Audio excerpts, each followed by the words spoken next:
France Bleu Azur Matin, sur les réseaux sociaux et francebleu.fr. 7h50 sur France Bleu Azur, notre invité avec Sébastien Germain ce matin. On va tenter de comprendre avec notre invité pourquoi Emmanuel Macron fait salle comble en ce moment, Sébastien. Oui, bonjour Philippe Buerch. Bonjour. Vous êtes notaire, délégué régional du mouvement La Droite avec Macron. Donc ça veut dire que Macron est de droite ? C'est une sensibilité qu'a fondée Renaud Dutreil, une sensibilité qui avait pour objectif aussi, pour ceux qui se sentaient appartenir à la droite, de ne pas avoir le sentiment de se renier. Mais donc il est de droite Macron pour vous ? Écoutez, je ne sais pas s'il est de droite ou de gauche, ce clivage pour moi est assez désuet, vieilli. Vous savez qu'on parle beaucoup du clivage progressiste-conservateur. C'est quand même différent. Pour vous, il n'y a aucune différence. Écoutez, s'il s'agit de réformer la justice pénale, augmenter le nombre de magistrats spécialisés dans la lutte antiterroriste et prendre un certain nombre de mesures qui sont de nature à restaurer l'autorité de l'État, si cela est de droite, oui, je suis de droite. Si laisser au bord de la route un certain nombre de personnes qui sont dans la difficulté, c'est être de gauche, alors oui, j'ai une dimension de gauche. Je voudrais ajouter quelque chose qui me paraît important. Et ce matin, les auditeurs qui nous entendent doivent entendre ce message-là. Il a su mieux que les autres. Et c'est une chance extraordinaire que nous avons aujourd'hui d'avoir un candidat comme lui. Il a remis l'humain au cœur du débat politique. Il a redonné du crédit à la politique. Il a donné aussi envie à de nouvelles générations, à des personnalités de la société civile de se réinvestir en politique. Vous avez trouvé votre candidat, on dirait que vous êtes amoureux. Non, vous n'êtes pas amoureux. Je suis pas... Écoutez, en tout cas, je ne suis pas insensible au charme et au charisme qu'il a diffusé depuis le début de la campagne. Ça vous dérange pas de soutenir un homme qui était dans un gouvernement de gauche pendant 2 ans? C'est ce que vous nous dites très clairement ce matin. Alors, il était dans un gouvernement de gauche. Je vous rappelle quand même que quand il est entré dans ce gouvernement, à plusieurs reprises, il a marqué sa différence. Il a dit qu'un certain nombre de mesures n'allaient pas suffisamment loin. Oui, enfin, il a quand même participé à ce gouvernement. Il y a participé, mais... Il était sous Manuel Valls et François Hollande. Oui, mais... Il n'était pas sous Nicolas Sarkozy, par exemple. Vous avez raison, mais vous remarquerez qu'il a fait entendre sa propre musique. Alors, on va parler des propositions, parce que finalement, on le voit beaucoup, Emmanuel Macron, mais on n'entend pas ses propositions. D'abord, son bilan au gouvernement. Il n'y a pas eu de croissance en plus, avec la loi Macron.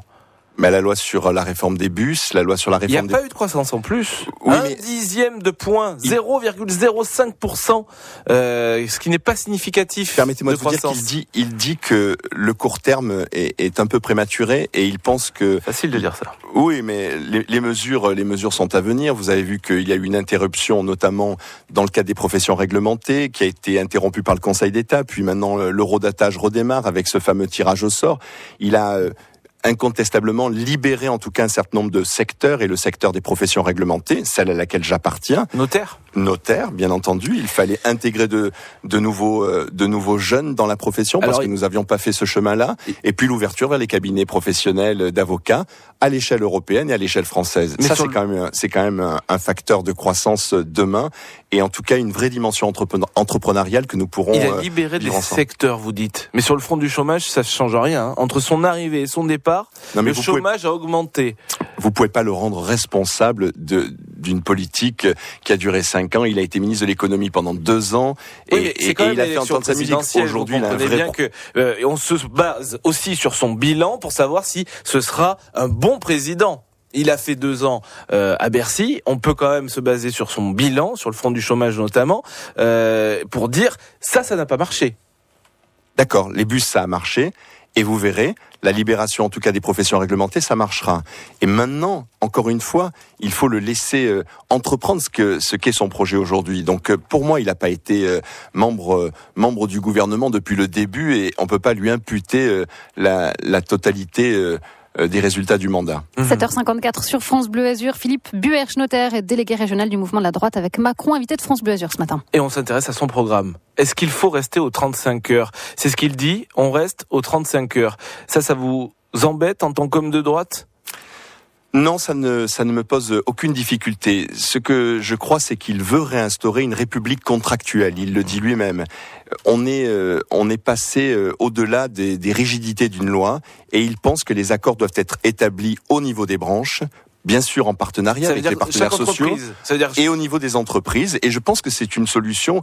Moi, je suis chef d'entreprise. Je suis à la tête d'une entreprise d'une 30aine d'employés.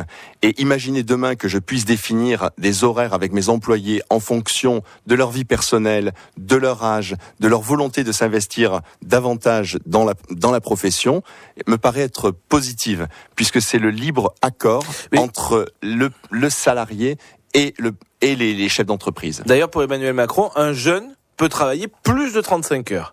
C'est-à-dire que il va faire une différence entre un jeune, alors il va falloir savoir ce que c'est un jeune, ça veut dire jusqu'à quel âge on peut travailler plus de 35 heures, jusqu'à quel âge on peut travailler 50 heures par exemple. Un jeune, il doit travailler combien pour vous ? Moi, je ne sais pas ce que c'est que travailler 35 heures, donc c'est un peu difficile pour moi, mais un jeune pourrait travailler peut-être 41, 42, 43 heures. Et donc plus on vieillit, moins on travaille. C'est ça l'idée? Non, parce que vous pouvez avoir une période de votre vie où vous êtes investi familialement et vous avez besoin de davantage de temps. Et puis, vous savez, on est jeune à 50 ans, à 60 ans, à 70 ans, et certains à 30 ans ne le sont moins. Donc, c'est un choix aussi contractuel avec le chef d'entreprise. Et puis, ce sont des choix de vie. À un moment donné, encore une fois, vous pouvez avoir des désirs autres et des passions et des engagements associatifs qui vous permettent, qui ne vous permettent pas de travailler comme vous le souhaiteriez. Et pour la retraite, selon Emmanuel Macron, ça va dépendre peut-être de la du pénibilité. métier. Oui, ça tout à fait, du métier. De la pénibilité du travail, notamment. Il y a des métiers qui sont beaucoup plus éprouvants. C'est un peu d'ailleurs ce qu'on fait en ce moment aussi. On tient compte de la pénibilité.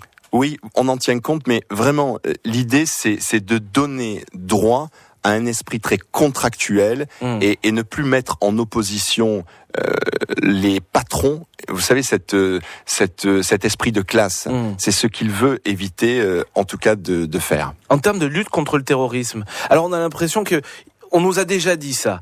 Plus de policiers, plus de police de proximité. On a l'impression qu'on a déjà entendu ce discours-là. Alors, non, on n'a pas entendu ce discours-là. On a entendu. Plus de proximité, plus de policiers, des renforts supplémentaires. Il l'a dit lui-même. Évidemment, il veut créer 10 000 postes de policiers et gendarmes supplémentaires pour lutter contre le terrorisme.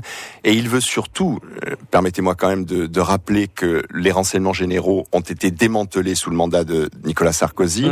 Il veut reconstruire le renseignement à l'échelle territoriale sur le plan national, mais il veut le rebâtir aussi à l'échelle européenne, puisque le cœur du projet d'Emmanuel Macron, c'est l'Europe. C'est ce projet européen politique que nous devons rebâtir. Il va dans le Vaucluse vendredi, il va dans le Var samedi. Il sera à Toulon en effet le 18. Il vient quand chez nous dans les Alpes-Maritimes? Il est prévu que Emmanuel Macron fasse un déplacement au cours du mois de mars. En quelques mots, vous êtes candidat aux législatives sous l'étiquette Macron ou pas? À Cannes, c'est ce qui se dit. C'est ce qui se dit. Mais écoutez, laissez-moi le temps. En tout cas, c'est un engagement important d'être candidat législative. Comment? Vous l'êtes pas? Vous êtes le candidat ou pas? Je suis candidat à l'investiture. Vous êtes candidat à être candidat. Merci beaucoup. Merci Philippe Buerch d'avoir été